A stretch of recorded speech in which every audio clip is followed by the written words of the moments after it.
When you come into lab, basically anything on this front table is yours. And so these are copies of like SI review sheets, anything I might give you as an extra. I really don't give you too many extras because everything's in the lab pack, or I already gave it to you in lecture. In lecture is where I give you all your hard copies, all your photocopies, and so it's rare that I will give you something in lab. But usually the SI has the review questions here, and you are welcome to take a sheet. They are also posted on Moodle, the SI questions, and so there you go. So that is your material. Always check the front table, at least in the Doane. In Harrison, it's a little bit different, but here, those are your sheets. All right, so now real quick, let me review basically the safety policy, some of the highlights. And so our policy statement says, in order to ensure that science laboratory sessions are safe, positive learning experiences for all students and faculty, basically you will abide by this policy. Each student will pass a laboratory safety quiz, that the following procedures are reviewed orally by your instructor during the first week of classes. On your quiz, you will also sign and date acknowledgement of the lab safety procedures that are listed below. And so these policies are posted in all labs. All right, so first of all, who is allowed to be in a science lab? First of all, students that are enrolled in the class. And so that's the number one person. Instructors, supplemental instructors that are like your tutors that run review sessions. And basically lab techs or any lab workers that we might have. Now, it also says no one under the age of 18 unless you're officially rolled in the class. And so basically I have had a 14-year-old student who was very accelerated from Mount Pleasant High School, and he became an MD by age 21. And so he would take at mid, he finished mid in 1 year. He took all of his courses, which is a 2-year set of courses. And then he transferred to the University of Michigan and received his doctorate. So anyway, so no one under the age of 18 unless they're enrolled. Number two, locate and learn the operation of all safety features in the lab. So I already showed you most of these things. We do have latex gloves for when we dissect, but the animals are in tannic acid for the most part, and that will not hurt you. They are biodegradable. They smell a little different, but they are not in formaldehyde. We do have some organs that are preserved in formaldehyde, and generally it's just at 5% or less. And basically, they're pretty strong, but they're also a little dried out, so that helps them to not be so strong. But anyway, we will provide latex gloves, and of course you all know that you have to wear gloves when handling any body fluids. That's mucus, saliva, blood, it doesn't matter, urine, and so those are your sweat even. You should always wear gloves. Biohazard bags that are usually a red color, or they have this symbol on them right here, the biohazard symbol with the 3 linking circles. Basically, we use those to collect trash in any of our physiology experiments, and then we take those bags and we autoclave them to kill anything that might be contaminated on the plates or whatever we were using. All right, safety goggles are in the UV cabinet, which I said. Broken glass boxes are back in the cabinet in the corner, way back. And so basically that blue box way back there, and there's a little brush and on top of it, but anyway, back in the corner. A sharps container is right next to it, which is the red box with the biohazard symbol.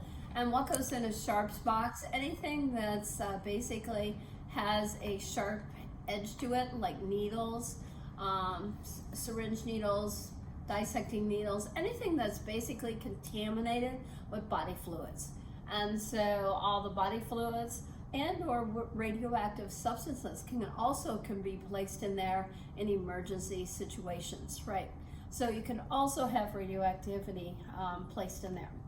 All right, scalpel blades, remover boxes, those we bring out when we're dissecting. And so they're little blue boxes and they're easy to take off your blades, and your instructor will show you that if you need to do that. And so scalpel blades can also go into the sharps box, right? Even though they don't have body fluids on them. All right, air vent override button. We don't have one in this lab. We don't need it. And so, but in other labs we do. We have no gas jets on our tables because we do not use gas at all. That's in micro and chemistry. And then proper storage and handling of chemicals, stains, and preservatives when applicable. The instructor will always tell you how to handle everything, and usually the bottle has a label on it that indicates what you need to do with it, and it also is correctly labeled for what the chemical is inside of it. Hall security cameras at the dome, basically, they are out there and they will detect anybody that's trying to break in the labs, absolutely. So it's there for your protection, and they are out there. So be aware of that. So in case you happen to go down to the student lounge at the end of this hallway and you just had a test and you're talking about exams in there because other instructors might come in that you don't know and they hear you, and that's called cheating. There have been cheaters caught by the camera and other instructors hearing you talk about the exams you've taken from other courses and from A&P. I've had a couple get caught that way, and it wasn't a good situation. So anyway, be mindful of earning your own grade, right? All right, so number 3, lab preparation and generalities. Basically, before you come to class, you should read over what you're doing. Your instructors should tell you in lecture what you're doing in lab so that you can possibly look over the material and do the experiment always as directed. Always conduct experiments with supervision. Never work alone in the lab in case something would happen. Report all accidents, injuries, and spills to the instructor, okay? Treat all chemicals with respect. Never pour chemicals back into the original bottle. That is contamination. And read chemical labels, they say 3 times. When you pick it up, just before you use it, and then after you're done using it, right? And then keep all liquids away from the edge of the table because they could fall and then stain and then also get in your clothing, which is not good, okay?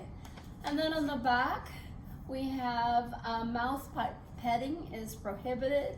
We have all mechanical pipettes now, but sometimes people do want to suck something up like a straw type pipette. No, that's not the way to go. And then turn off gas if you've ever used it. The gas main valves are out in the hall under lock and key, and only the instructors have keys to those gas valves, right? All right, and then if you have any medical condition that may require other precautions, please let the teacher know, right? Okay. Attire and conduct. First, wear appropriate protective equipment. Protective eyewear will be worn at times when appropriate. Wear leather shoes which cover the entire foot with a low heel. No sandals, no sandals. And so I actually have some old Crocs in the one of the closets, and they're plastic. They're size 12 men's. And so if you come with sandals, I will ask you to put on those old Crocs, and then you will clean them with Dawn soap and let them air dry, right? And so always have some type of shoe. They don't have to be leather, but basically they need to cover your foot, right? Okay, no sandals. Also for long hair, and dangling jewelry. Basically, you want to avoid the long hair needs to be tied back, unless you wanted to go into your cat and pick up a few strange fumes. But basically, especially in micro and chemistry, you can't have your hair dangling down, and so it's got to be restricted and restrained with somehow, it doesn't matter, ponytail, whatever. And long jewelry sometimes gets caught on the microscope, so that when you're looking through the scope, a necklace or a chain could wrap around the eyepiece. And I actually had a student have that happen, and when they went back, the whole microscope came with them, and they caught it, fortunately, so it didn't fall on the floor, but the necklace actually got caught in the eyepiece. So basically, also act in a responsible manner. No horseplay should ever occur in the lab, right? So those are some of the things about your conduct. All right, then, prohibited use in the lab: food, drinks, gum, right? All tobacco-based products, no smoking, right? No vaping, right? Cell phones, if caught with them out, you'll be asked to leave the lab. Okay, that is a safety factor, okay? But in anatomy, you can use your cell phone, okay? I don't care, you can record me, but a lot of my students like to take pictures of what they're seeing. And so that's fine with me if you would like to do that. Okay, what else? All food, no eating in the lab, must be in your backpack, stored up in the cubbies, right? Microscope, slides, and storage. Basically, we have a podcast on how to use the microscope. Slides will be returned to the cases. You can only look at one slide at a time because there aren't enough slides for all 24 of you. And then basically, you clean the eyepieces, the oculars, with alcohol, but you don't have to do that because our lab tech does it for you. But that's really nice, and we've never had a case of pink eye in this lab ever, because we do such a good job of cleaning our scopes. Let's see. And then how do you leave your microscope? You leave it on low power. Mechanical stage centers the stage. The stage is slightly lowered. The diaphragm is open. We use everything with wide open diaphragm because you need a lot of light to see the histology slides, the tissue slides. The cord needs to be wrapped and secured with a cord management system, which are the hooks. And then you need to show your SI or your instructor before you put it back in the case.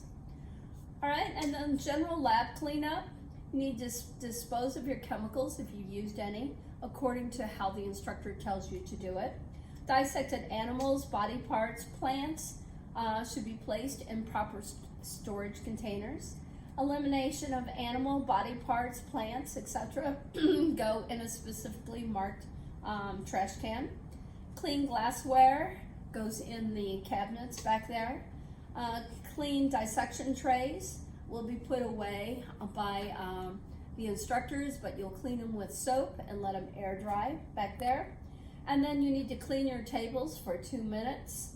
And then basically with our disinfectant, or you can use a 10% bleach. 10% will kill all bacteria, all right? So basically, and deactivate viruses. So 10% or more, right? But 10% is the least you can use that concentration. Okay, and then you should wash your hands, of course, if before leaving the lab. We do have Purell over there, 70% Purell. And then push in lab stools or chairs before leaving the lab. So that's your safety rules. And so you can read them in the inside. A lot of those are on here and in here in your lab pack. So that is your introduction to safety policies at MID.